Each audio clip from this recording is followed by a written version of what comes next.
আমার ছোটবেলায় আমার মনে আছে, আমি মাদ্রাসার থেকে আইসা বারান্দায়, বাসার বারান্দার মধ্যে বসছি, মোড়ার মধ্যে। কুমিল্লা শহরে আমাদের বাসা ছিল। আমার মা রান্না করে আমার ওইখান থেকে বলতেছে, আনিস মোরা উল্টাইয়া, মানে তুই ফিরা, মার দিকে ফিরাব।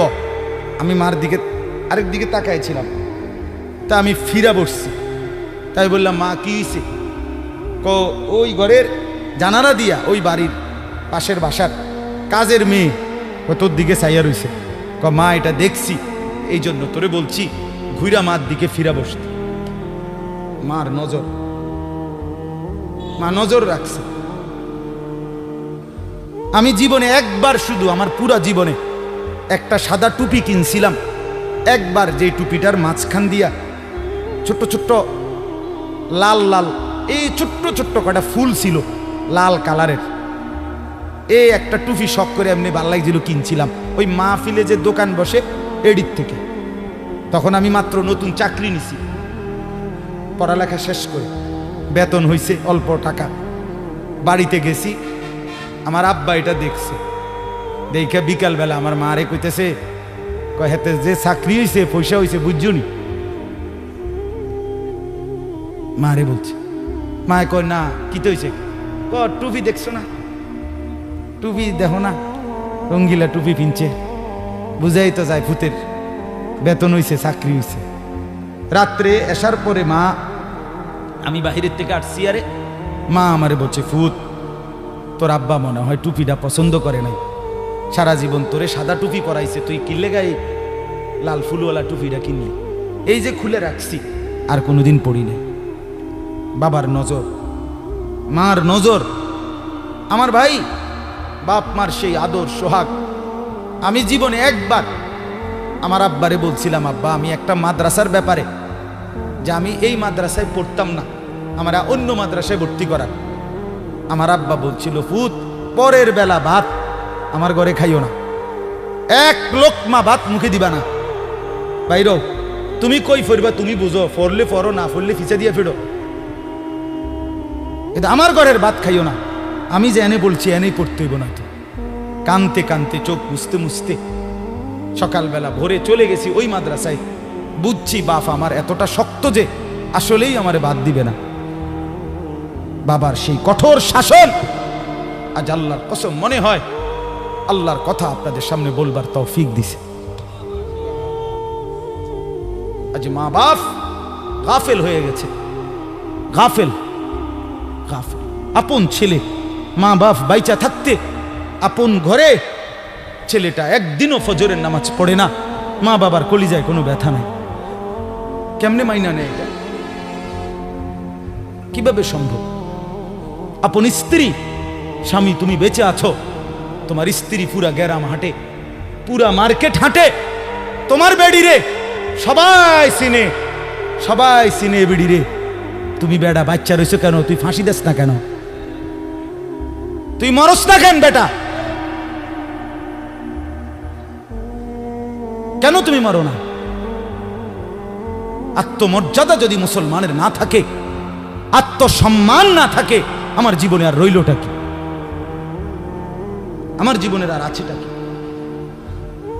এজন্য ছেলেদেরকে বলি, বাপ দিন শিখো, আল্লাহর কোরআন শিখো, নামাজকে ভালোবাসো, চেহারা সুন্দর হবে, আখলাক সুন্দর হবে, দুনিয়াতেও সুখ মিলবে, আখেরাতেও সুখ মিলবে।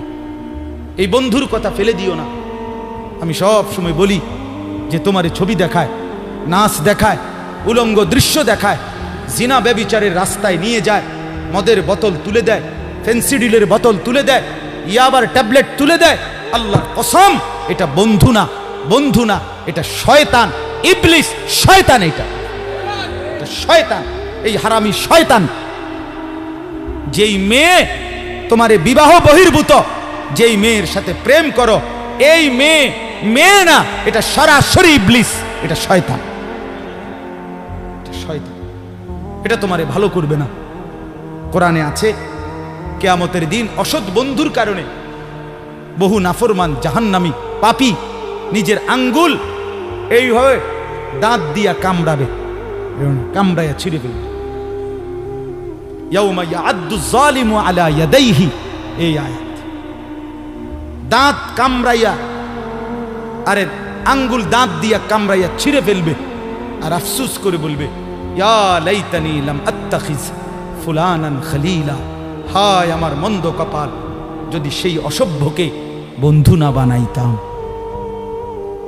আল্লাহ নবী সাল্লাল্লাহু আলাইহি সাল্লামের চুল মুবারকের মতো চুল রাখবেন কোন দিন? নবী সাল্লাল্লাহু আলাইহি সাল্লামের মতো চেহারা বানাবেন কোন দিন? নবী সাল্লাল্লাহু আলাইহি সাল্লামের মতো পোশাক, সাহাবীদের মতো পোশাক পরবেন কোন দিন? নবী সাল্লাল্লাহু আলাইহি সাল্লাম যেভাবে ঘুমাতেন সেই ঘুমাবেন কোন দিন? নবী সাল্লাল্লাহু আলাইহি ওয়াসাল্লাম যেভাবে স্ত্রী ছেলে মেয়ের সাথে সংসার করতেন সেটা করবেন কোন দিন? নবী সাল্লাল্লাহু আলাইহি সাল্লাম 5 ওয়াক্ত নামাজ পড়তেন, সেটা শুরু করবেন কোন দিন?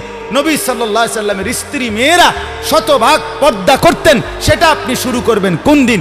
নবী সাল্লাল্লাহু আলাইহি সাল্লাম আজীবন হালাল খাইতেন, আপনি হালাল খাবেন কোন দিন? সুদ ছাড়বেন কোন দিন? ঘুষ ছাড়বেন কোন দিন? ওজনে কম দেওয়া ছাড়বেন কোন দিন? মিথ্যা বলা ছাড়বেন কোন দিন? নবী সাল্লাল্লাহু আলাইহি ওয়াসাল্লাম ভিন নারীর থেকে নিজেকে হেফাজত করতেন, আপনি নাচ দেখা, গান দেখা, সিনেমা দেখা, নর্তকী দেখা, নাটক দেখা, জিনা করা, ব্যভিচার করা, অসভ্যতা করা, এটা ছাড়বেন কোন দিন? বলেন আমারে। হ্যাঁ,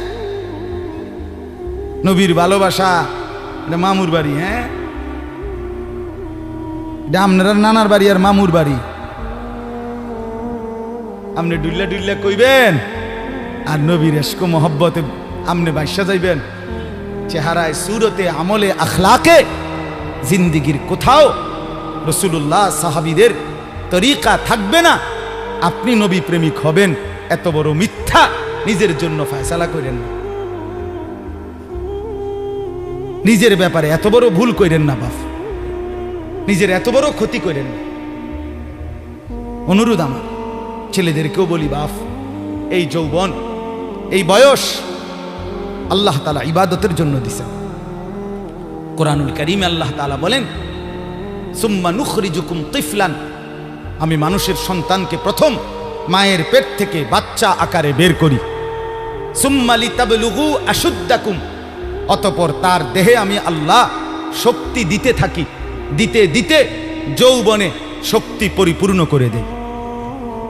তাহলে আল্লাহ তাআলা যুবককে শক্তি পূর্ণ দিয়েছেন, আল্লাহর কসম, শুধুই আল্লাহ তাআলার বন্দেগীর জন্য। যুবক মানে যৌবনের এই শক্তি আল্লাহর দেওয়া, আল্লাহর দেওয়া। আপনারা ভাবেন তো, কারো যদি 1 ঘন্টায় বা 2 ঘন্টায় 6 বার 7 বার পেটে অসুখ হয়, পায়খানায় যায়, এরপরে তো শক্ত সামর্থ্য যুবকটা বিস্তার শুয়ে যায়, ঠিক কিনা বলেন? আপনি বলেন তো, কেন বড়াই করছেন? আপনার কি হইছে? আপনার তো হাত খুললে গেছে, না পাও খুললে গেছে, না নাক ফুরে গেছে, কিচ্ছু তো হয় নাই। পায়খানা না বাইরিছে, দুর্গন্ধযুক্ত পায়খানা পেটের থেকে বাইরিছে। তুই বেটা এত দুর্বল, সামান্য পায়খানাই তোমার শরীর থেকে একটু বেশি বাইরিয়ে গেলে তুমি হুত্যা লাও, তুমি নি মাতবুরি দেখাও। এই অপদার্থ, তুমি অহংকার করো কেমনে? কথা বলেন, আমি বড়াই দেখাই কেমনে যে আমি সামান্য পায়খানা, এটার কাছে আমি এত দুর্বল?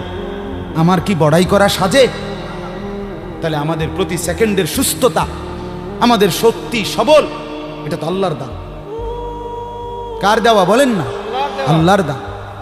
আল্লাহর দেওয়া সেই শক্তি, আল্লাহর দেওয়া সেই বল, আল্লাহর দেওয়া সেই সাহস, আল্লাহর দেওয়া সেই যৌবন, আমার ভাই কেন না ফরমানের মধ্যে ব্যয় করা? কেন? আমি একটা ছোট্ট উদাহরণ দিই, এই কোরবানি সম্পর্কিত উদাহরণ, একটু মনোযোগ দিয়ে শুনেন। ওই যে যেখান থেকে কোরবানি শুরু, আদম আলাইহিস সালামের 2 ছেলে হাবিল কাবিল, জানেন না আপনারা? আমি পুরো ঘটনা বলতেছি না। তো আল্লাহ তাআলা 2 জনকে বলছে কোরবানি দিতে, এই প্রথম কোরবানি। ওয়ালিকুল্লি উম্মাতিন জাআলনা মানসাকান, এই সূরা হজ্জের মধ্যে আছে। আল্লাহ তাআলা বলেন, আমি প্রত্যেক জাতির জন্য কোরবানির হুকুম নির্ধারণ করেছি, একেবারে প্রথম থেকে, আদম আলাইহিস সালামের জামানা থেকে।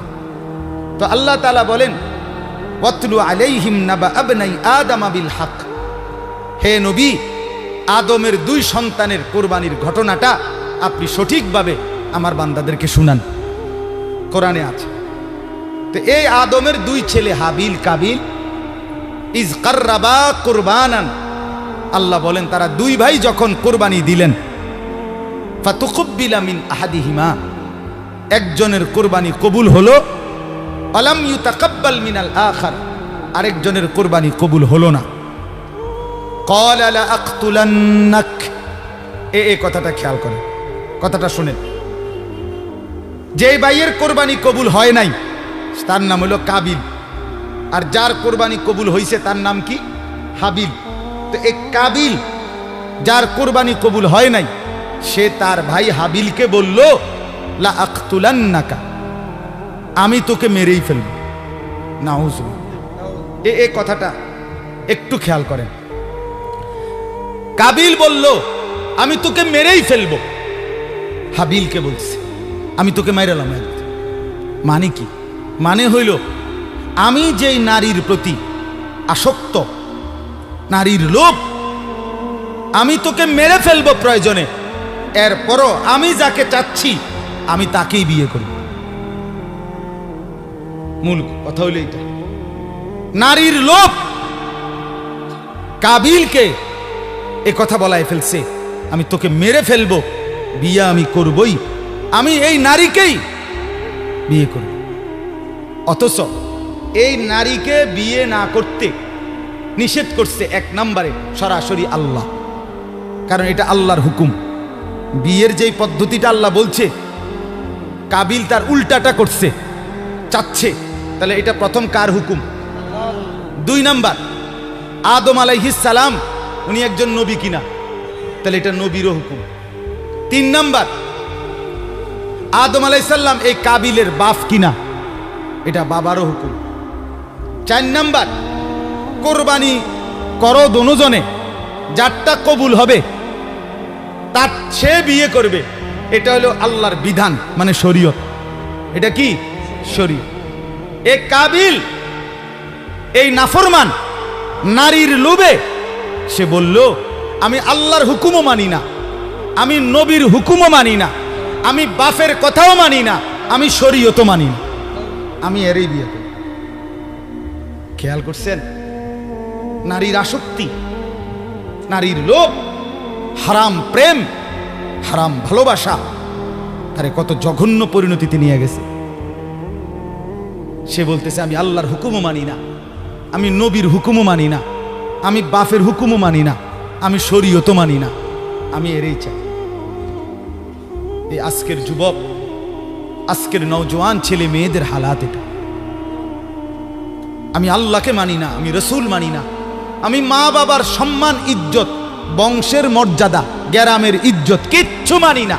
আমার দরকার আমার মোবাইল, আমার অশ্লীল ছবি, অবৈধ প্রেম, হারাম ভালোবাসা, কোনো মেয়ের সম্পর্ক, জিনা ব্যভিচারের সুযোগ, অশ্লীলতা, বেহায়াপনা, পার্ক, রেস্তোরাঁ, বিনোদন কেন্দ্র, হোটেল মোটেল, অথবা কোনো চিপা গল্লি, অথবা গোপন কোনো অসভ্য জায়গা। আমার দরকার নারী, আমি আল্লাহ মানি না, রসুল মানি না, মা বাপ মানি না, শরীয়ত মানি না, আমি চাই নারীর আসক্তি।